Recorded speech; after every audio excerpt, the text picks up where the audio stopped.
ನಮಸ್ಕಾರ ಸ್ನೇಹಿತರೆ. ಇಂದು ವಿಶೇಷ ದಿನ, ಏಕೆಂದರೆ ಇಂದು ಏಪ್ರಿಲ್ 1 ಅಂದರೆ ಏಪ್ರಿಲ್ ಫುಲ್ ಡೇ. ಇಂದಿನ ದಿನ ಎಲ್ಲರೂ ಎದ್ದಿದ್ದ ತಕ್ಷಣ ದೇವರ ಮುಖವನ್ನು ನೋಡುವುದಕ್ಕಿಂತ ನಾನು ಇಂದು ಯಾವುದೇ ಕಾರಣಕ್ಕೂ ಫೂಲ್ ಆಗುವುದಿಲ್ಲ ಎಂದು ಯೋಚನೆ ಮಾಡುವುದೇ ಜಾಸ್ತಿ, ಏಕೆಂದರೆ ಇಂದು ಏಪ್ರಿಲ್ ಫುಲ್ ಡೇ. ಇವತ್ತು ಸುಳ್ಳನ್ನು ನಿಜವೆಂದು ಹೇಳುವಂತಹ ಲೈಸೆನ್ಸ್ ಎಲ್ಲರ ಹತ್ತಿರ ಇರುತ್ತದೆ. ಆದರೆ ಈ ಏಪ್ರಿಲ್ ಫುಲ್ ಡೇ ಹೇಗೆ ಶುರುವಾಯಿತು ಅನ್ನೋ ಗೊಂದಲ ನಿಮಗೆ ಇರಬೇಕಲ್ಲವೇ? ಅದಕ್ಕೆ ಉತ್ತರ ಇಲ್ಲಿದೆ, ತೆಗೆದುಕೊಳ್ಳಿ. ಮೊದಲು ಜನ ಹೊಸ ವರ್ಷವನ್ನು ಏಪ್ರಿಲ್ 1ಕ್ಕೆ ಆಚರಿಸುತ್ತಿದ್ದರು, ಆದರೆ ನಂತರ ಕ್ಯಾಲೆಂಡರ್ ಬದಲಾಗಿದೆ. ಆದರೂ ಕೆಲವರು ಹಳೆಯ ಪದ್ಧತಿಯನ್ನೇ ಆಚರಿಸುತ್ತಿದ್ದರು.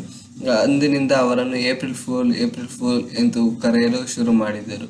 ನಾವು ಇತರ ತಿಂಗಳಲ್ಲಿ ಬುದ್ಧಿವಂತರಾಗಿರಲು ತುಂಬಾನೇ ಸಾಧ್ಯವಿದೆ, ಆದರೆ ಏಪ್ರಿಲ್ 1ಕ್ಕೆ ಮಾತ್ರ ಫೂಲ್ ಆಗೋದು ಮಾತ್ರ ಖಂಡಿತ, ಪಕ್ಕಾ.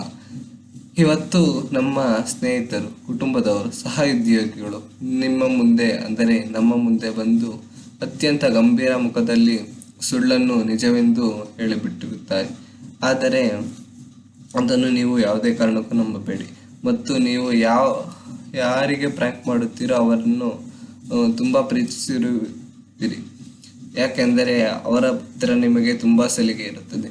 ನೀವು ಇಂದು ಪ್ರ್ಯಾಂಕ್ ಮಾಡುತ್ತಿರುವಾಗ ಅಥವಾ ಮಾಡಿಸಿಕೊಳ್ಳುತ್ತಿರುವಾಗ 3 ಸಂಗತಿಗಳನ್ನು ನೆನಪಿಡಿ. ಅದೇನೆಂದರೆ, ಯಾರ ಮಾತನ್ನು ನೋಯಿಸಬೇಡಿ, ಯಾರ ಮನಸ್ಸಿಗೂ ನೋಯಿಸಬೇಡಿ.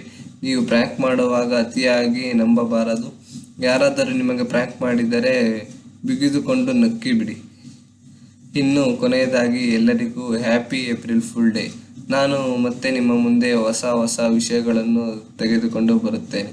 ನಮ್ಮ ಚಾನಲ್ಗೆ ಸಬ್ಸ್ಕ್ರೈಬ್ ಮಾಡಿ ಪ್ಲೀಸ್. ಬೆಲ್ ಐಕಾನ್ ಸಹ ಒತ್ತಿ ಹಾಗೂ ನಿಮ್ಮ ಸ್ನೇಹಿತರೊಂದಿಗೆ ಶೇರ್ ಮಾಡಿ. ಧನ್ಯವಾದಗಳು.